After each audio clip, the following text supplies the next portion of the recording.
오늘 말씀은 이렇게 시작이 됩니다. 예수님이 이제 사형 언도를 받고 사형 집행하기 위해서 가는 과정 속에서 일어난 한 사람의 이야기를 통해서 하나님께서 우리에게 주시고자 하는 메시지는 무언가? 억지로 했지만은 하나님께서 이러한 열매를 거두게 했다라고 하는 메시지를 주고 있지요. 군병들이 예수님을 실용한 뒤 십자가에 못 박으려고 끌고 나가는 장면, 죄를 짓지 않으신 예수님이지만은 모함에 의해 죄인 취급을 당하고 사형 언도를 받습니다. 그것도 잔인한 십자가형입니다. 이렇게 십자가형을 언도받은 사람은 자신이 못 박힐 십자가 나무를 쥐고 형장까지 가야 된다고 합니다. 이렇게 가는 중에 예수님은 체력의 한계를 더 이상 어떻게 할 수가 없어서 더 이상 십자가를 지고 갈 수가 없는 거지요. 왜냐하면 여러 날 잡수지도 못했고 신문도 당하고 채찍도 맞으시고 가시관을 머리에 쓰셨기에 많은 피도 흘렸습니다. 잔인한 군병들로부터 학대와 희롱을 당하기도 하셨습니다. 더 충격적인 것은 다른 사람들은 다 배반한다 할지라도, 다 떠난다 할지라도 우리는 절대로 떠나지 않겠다고 하는 제자들조차도 다 도망쳐버리고 말았습니다. 유다라고 하는 제자는 심지어 배반까지 합니다. 그 당시 노예 값인 은 30에 스승을 팔아먹습니다. 육적으로 심적으로 엄청난 고난을 당하셨던 예수님, 그러니 인간 예수 한계에 부딪힐 수밖에 없습니다. 내가 지고 이제 당할 십자가를 지고 갈 기력이 없습니다. 당시 로마법에 보면 십자가형은 반드시 도시 밖에서 실시해야 된다고 합니다.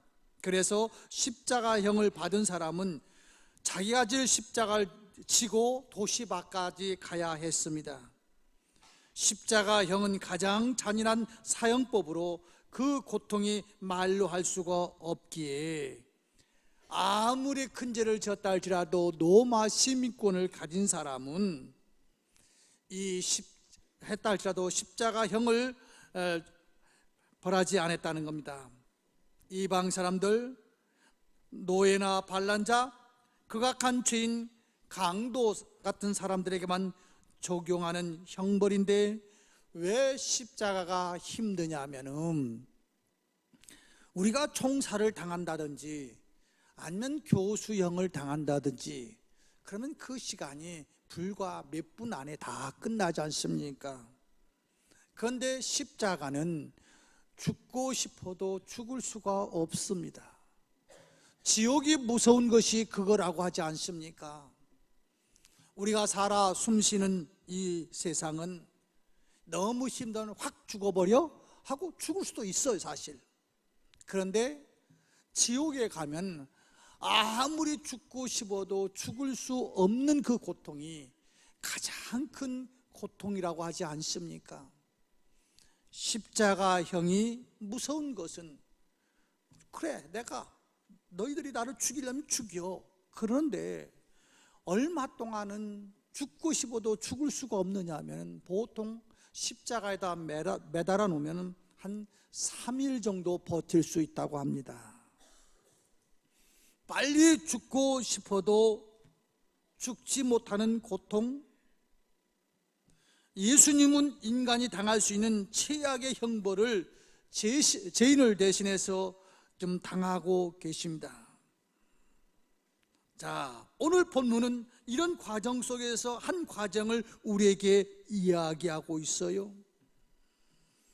이제 예수님이 자기가 져야 될 십자가를 지고 가는데 로마 군인들이 볼 때 이 사람의 체력 한계로는 도저히 더 이상 어떻게 이 사람이 자기가 그 자기 십자가를 치고 갈 수가 없기에 지나가던 사람, 구경꾼이 아닙니다. 지나가던 사람을 붙잡아다가 십자가를 지게 합니다.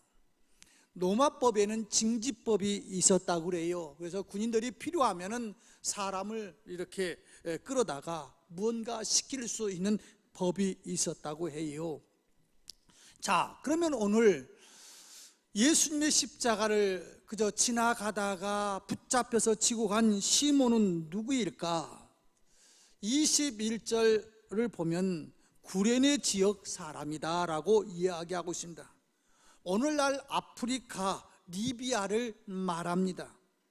당시 이 지역에는 유대인들이 많이 이주해서 살고 있었다고 합니다. 시몬도 여기에 살던 유대인 중에 한 사람입니다. 그런데 예수님이 못 박혀 죽게 될 예루살렘에는 이 리비아 사람이 왜 왔을까? 사도행전 6장 9절에서 보면은 예루살렘에는 구레네인들이 세운 회당이 있었다고 합니다.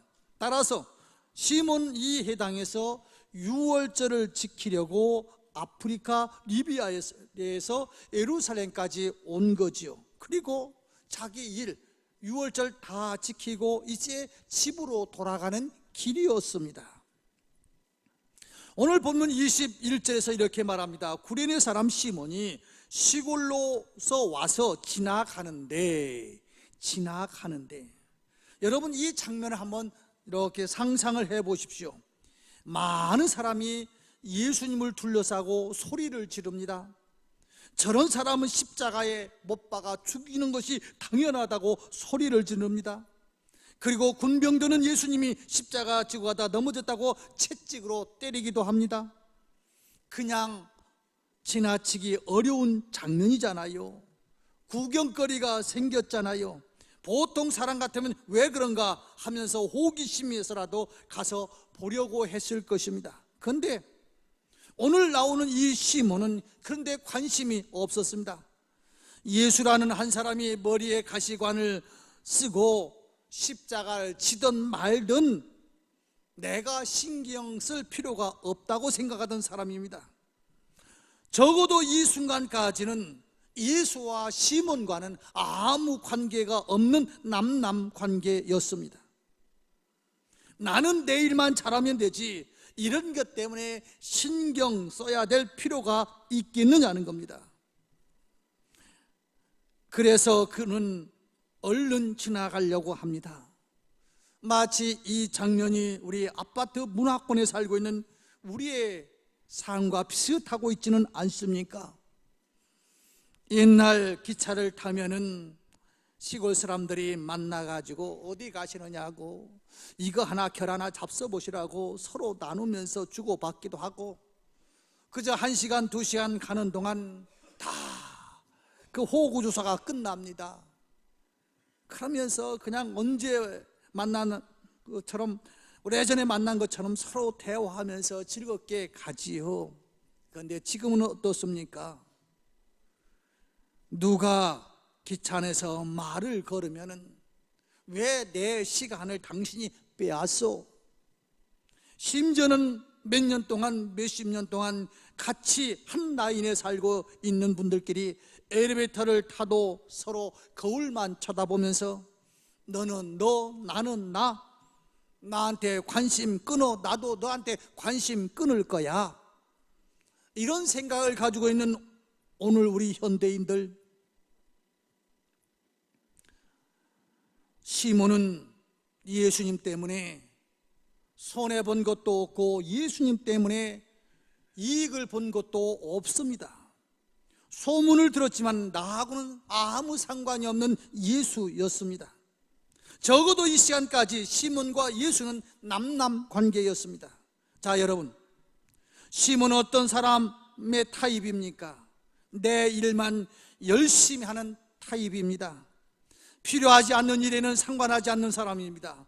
누가 십자가를 지든 말든지 나와는 무관합니다.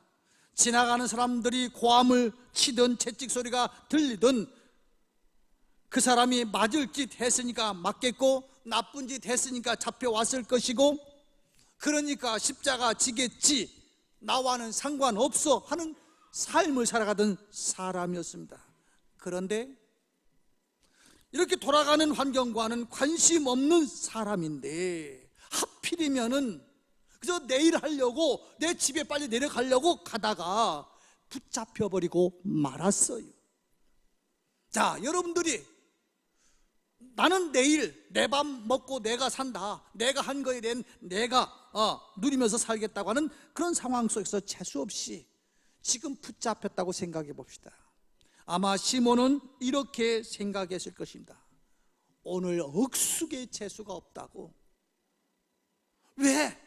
나는 저 예수와 아무 관계없는데, 나는 빨리 내려가야 되는데 저 귀찮은 예수 때문에 내가 왜 붙잡혀가지고 십자가를 져야 되느냐고 생각했을 것입니다. 그것뿐 아니고 이렇게까지도 생각했을지 모르겠어요. 자, 지금 많은 사람들이 구경거리가 생겼어요. 하나님의 아들이라고 했던 사람이 붙잡혀가지고 매를 맞으면서 넘어지고 또 일어서고 넘어지면서 그 골고다 길을 가고 있어요. 그러면 그 로마 사람들이, 로마 군인들이 붙잡아서 일을 시키더라도 거기 구경꾼 중에서 한 사람 붙잡아서 시키면은 날 텐데 왜 거기 관심 없이 지나가는 사람을 붙잡느냐는 거예요. 그래서 지금까지는 정말로 재수 없는 만남이었습니다. 억지로 십자가를 질 수밖에 없는 사건이었습니다. 여기까지가 오늘 본문의 내용이에요. 자, 그렇다면은 이 말씀을 왜 우리에게 주셨느냐는 겁니다. 이 말씀, 이 사건이 예수님이 3년 동안 계시면서 수많은 사건들이 있었을 텐데 그 중에 한 사건을 왜 이렇게 취급하고 있느냐 하는 겁니다. 억지로 했던 일이 과연 이 시몬에게 어떤 영향을 끼칠 수 있었을까? 오늘 제가 여기 와 앉아 계십니다마는 우리 결혼식 할 한 젊은 청춘에게, 신혼부부에게 제가 이렇게 당부를 했습니다. 결혼 생활하면서 억지로라도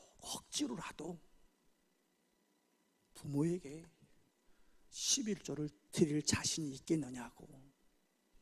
부모가 당신들보다 더 부하게 살지 않든 그거와 상관없이 억지로라도 할 수 있겠느냐고. 왜 그러냐면 부모에게 효도하는 일은 억지로라도 하면은 하나님께서 복을 주시더라고요. 저는 살면서 제일 미웠던 사람이 저희 매형이었습니다. 왜 그 매형이 미우냐면은 저희 어머님한테 잘하셔요. 근데 저희 부부가 이렇게 이제 어머님하고 한 20여 년 살았는데 큰 형님 댁으로 이제 시골로 이렇게 좀 갔다 오시겠다고 내려가셔요.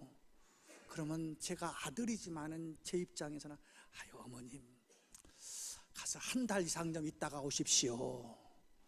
2달 있다 오시면 더 좋고 3달 있다 오시면 더 좋고. 그런데 내려가시면 한 주도 못 돼가지고 제 매형이 전화가 와요. 처남, 내가 지금 어머님 모시고 가.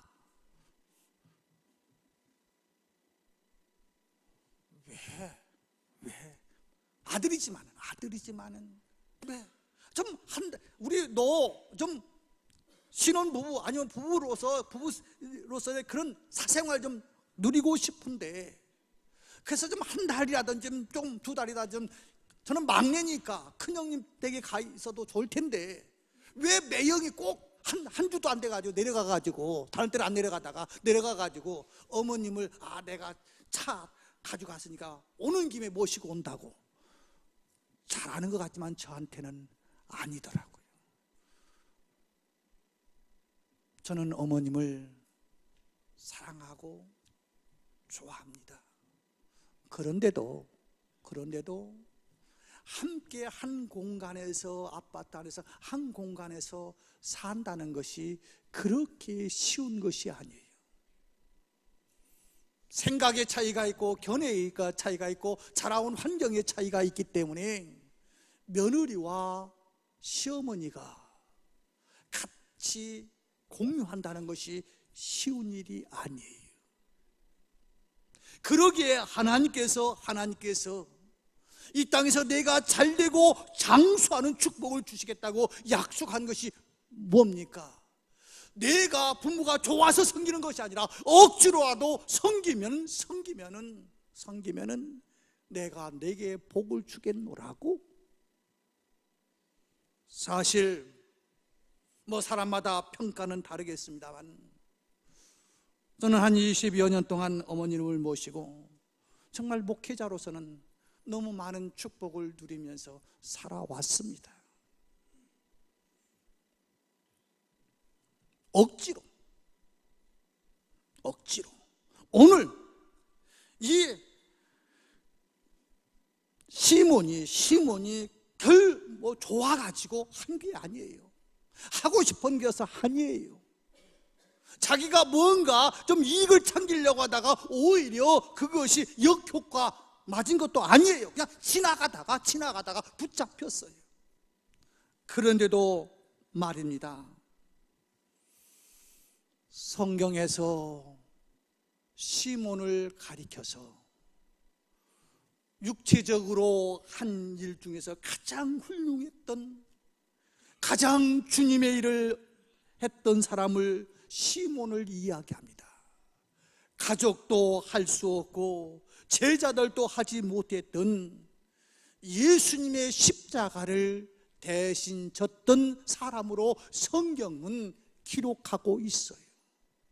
재수가 온 붙어서 예수님의 십자가를 진 것이 아니라 억지로 졌지만은 나중에 지나서 보니까 그것이 눈물을 흘리며 씨앗을 뿌리는 자는 기쁨으로 단을 거두리라고 하신 말씀대로 억지로 십자가를 지고 갔는데 기쁨의 단으로 다가오더라는 겁니다.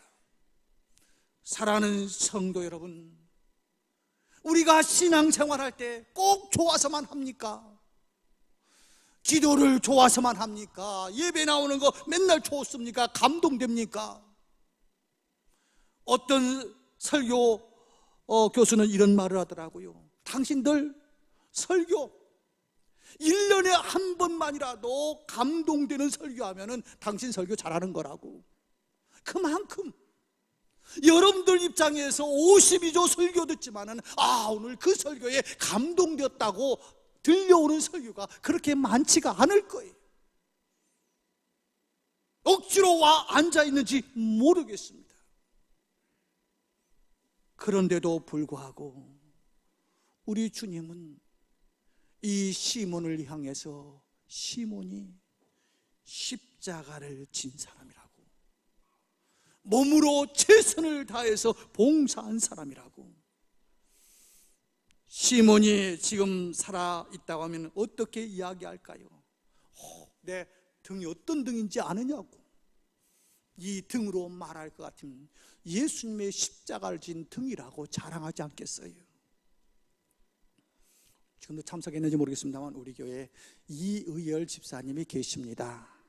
오늘 아까 2부에 참석했던데 그 집사님이 저한테 이런 말을 하더라고요. 목사님, 나는요 이제 손을 안 닦을 거예요. 왜 그럽니까? 그랬더니 이 손이 어떤 손인지 아느냐고.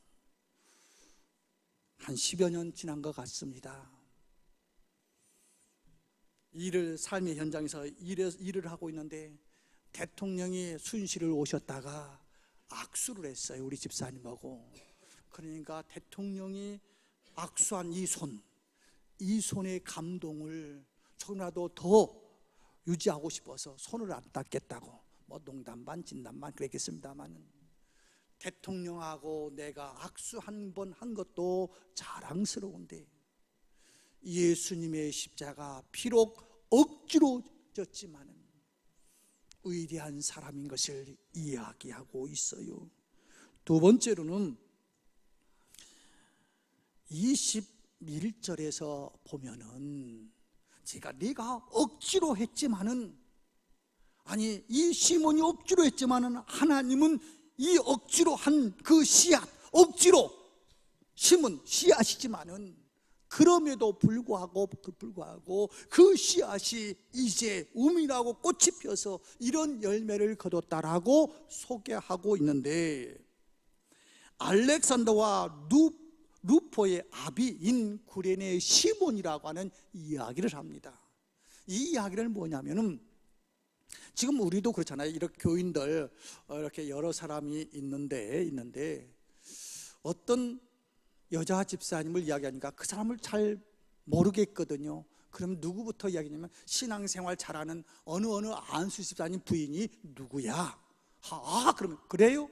이렇게 이야기하시고, 또 남편보다 부인이 신앙생활 잘하면 그 집사님의 남편이 누구야? 하면 그래요 하고 이해하기 쉽듯이, 이 지역에서 알렉산더와 루포가 얼마나 잘 되었으면 그 사람들이 다 하는 거예요.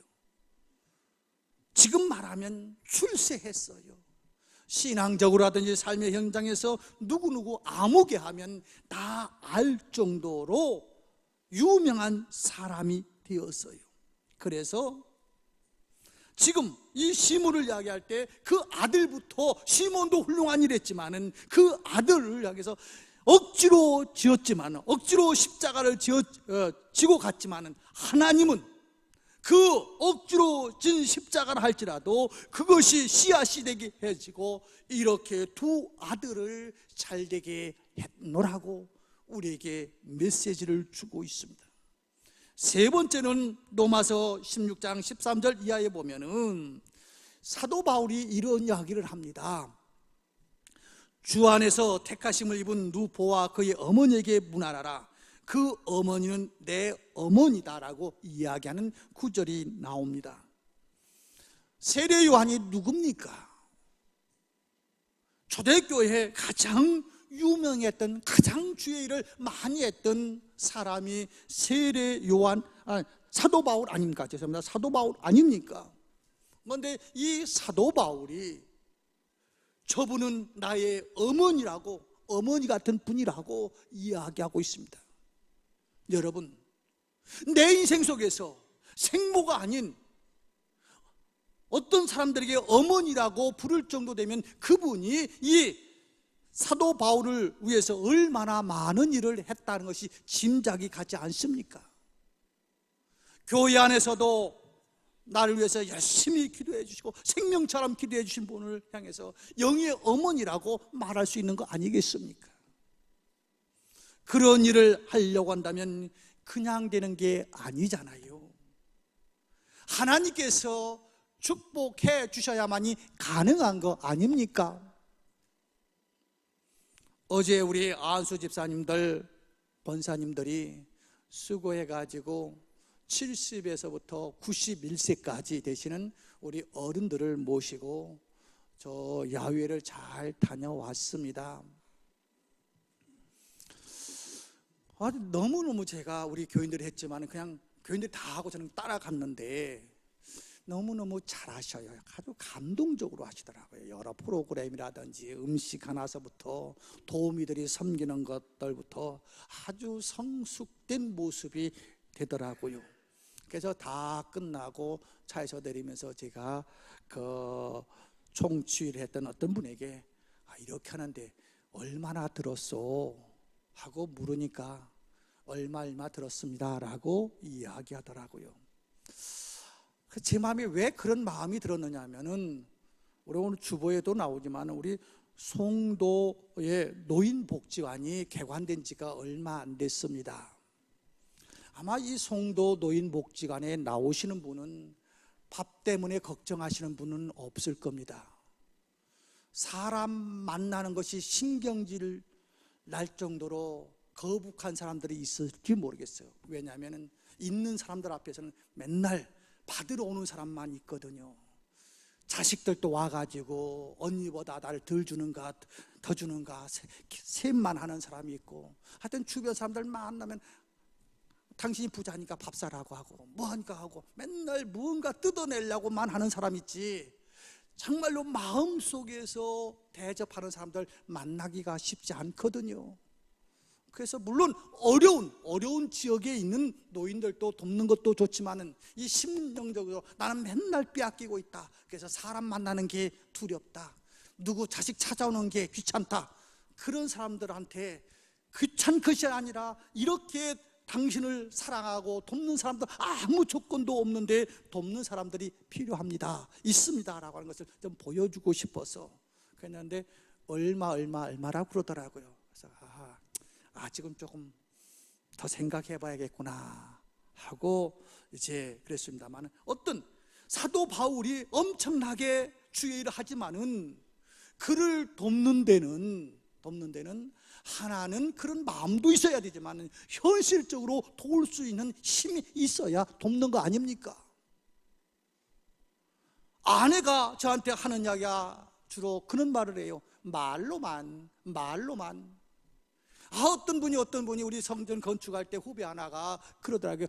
형님, 교회 건축하는데 제가 식사 한번 대접해야 되는데 그게 몇 년 걸리냐면, 땅 파면서 그 준공 감사 예배, 입당 감사 예배 드릴 때까지 그래 라면 하나 안 사더라고요. 말로만 만나면 말로만 아이고 수고하는데, 지금 이 시몬의 아내가 말로만 그랬다고 한다면은 그 사도 바울이 여인을 향해서 저분은 내 어머니와 같은 분이니까 잘 좀 돌보시라고 그렇게 부탁하지 않았을 거예요.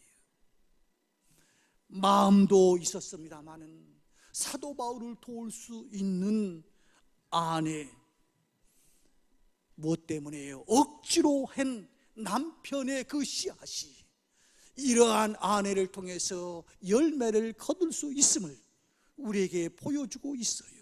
마지막으로는요, 자, 다른 사람이 잘 되는 것도 중요하지만 중요한 것은 내 삶의 변화예요.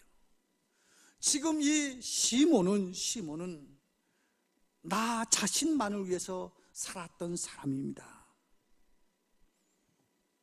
그런데 잘못된 만남, 어떻게 보면 처음에는 재수없는 만남 때문에 억지로 십자가를 지고 나서 보니까, 나중에 보니까 그것이 얼마나 기쁨으로 바뀌는지 모릅니다. 여러분들 혹시 동남아에 가서 둘리안이라고 하는 그 과일을 잡숴보신 분이 있습니까? 처음에 이 둘리안이라고 하는 과일을 입에 대보면은 이거 왜 먹어? 미친 짓이지. 냄새도 고약하고 맛도 없는 것 같은데 한두 번 먹고 나면은 어떻습니까? 동남아 가면은 찾아서라도 그 음식, 그 과일을 먹고 싶어 하는 사람들이 많지 않던가요? 지금 남에 대해서 나는 관심 없이 나는 내 일만 하겠다고 하던 그가 억지로 십자가를 지고 나서 보니까 다른 사람, 나와 상관없는 곳에 눈길 한 번 주지 않고 살아왔던 사람이 십자가를 지고 나서 보니까 나만을 위해서 살던 때보다 훨씬 더 기쁜 것을 발견할 수 있다는 겁니다. 한번 해보십시오. 여러분들이 복지관에 가서 한번 어른들 향해서 음식 대접을 한번 해보십시오. 물론 육체적인 피곤함이 있을 수도 있습니다만은 그저 내 식구 밥만 생각하던 내가 어르신들을 향해서 아무 이권 없이 섬길 때, 거기서 섬길 때 오는 기쁨은 돈으로 계산할 수 없는 기쁨이 온다는 것이죠. 이때부터 시몬의 인생관이 바뀌었습니다. 아버지가 변하니까 아내도 변하고 자식도 변했습니다. 얼마 전까지만 해도 독선적이고 자기 마음대로 하던 아버지가 어느 날 변했습니다. 타인 중심으로 살려고 하고 거기서 기쁨을 누리는 것을 보게 되었습니다. 여기서 자식들이 깨어지고 아내가 변화되어 갔습니다. 도대체 저 사람을 저렇게 변하게 만든 사람이 누구일까 궁금했을 것입니다. 그러면서 예수를 알게 되고 예수를 믿게 되었습니다. 사랑하는 성도 여러분, 나를 건드리지 말라고 생각하면서 신앙생활 하시는 분 계십니까? 그것이 정도라고 생각하십니까? 그 세계만 있다라고 생각하십니까? 아닙니다. 오늘 본문에서는 네가 관심 없고 네가 싫지만은 억지로라도 한번 해봐라. 그러면 나는 너를 자식이 잘되게 할 것이고 네 가정이 잘되게 할 것이고 더 나아가서 너 스스로가 기쁨으로 가득 찬 삶을 살게 만들어 줄 거라고 하는 하나님의 약속이 있는 거예요. 원치 아니하는 일이 내 삶에 끼어들었을 때 그것이 불운이라고 생각하지 마십시오. 오히려 축복이라고 고백하십시오. 시련이라고 원망하지 마십시오. 오히려 축복이라고 고백하십시오. 불운하고 괴로운 것이 머지않아 주님의 놀랍고 무한한 축복으로 다가올 것입니다. 주님은 말씀하고 있습니다. 네가 새벽에 일찍 일어나서 밤에 잠을 자지 못할 정도로 수고하지만은 하나님께서 지켜주시지 않으면 그 모든 것이 허사라고, 그러나 내가 눈물을 뿌리면서 씨앗을 뿌리면은 기쁨의 단을 거둘 거라고 이야기하고 있습니다. 나한테 불편함을 주는 사람들, 그것을 좋아할 사람은 아무도 없습니다.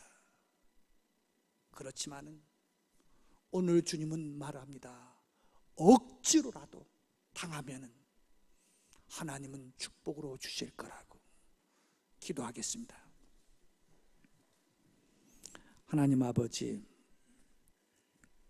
저희들 주님을 섬기는 것이, 주님을 만난 것이, 어떤 사람들이 이렇게 말합니다. 신앙생활 하는 것이 이렇게 복잡하고 힘든데 내가 왜 이렇게 예수를 일찍 알게 됐는지 모르겠노라고. 세상 떠나기 몇 시간 전에 예수 알고 천당 가면 더 좋았을 텐데 내가 예수를 알아서 이렇게 여러 가지 갈등이 있다라고 이야기하는 분들도 있습니다만, 오늘 주님은 우리에게 말씀하시기를 억지로라도 주님을 위해서 네가 당한 것은 내가 복 주시겠다라고 약속하고 있는 오늘의 말씀에 아멘으로 응답할 수 있는 우리 모두가 되게 하여 주옵소서. 예수님의 이름으로 기도드리옵나이다. 아멘.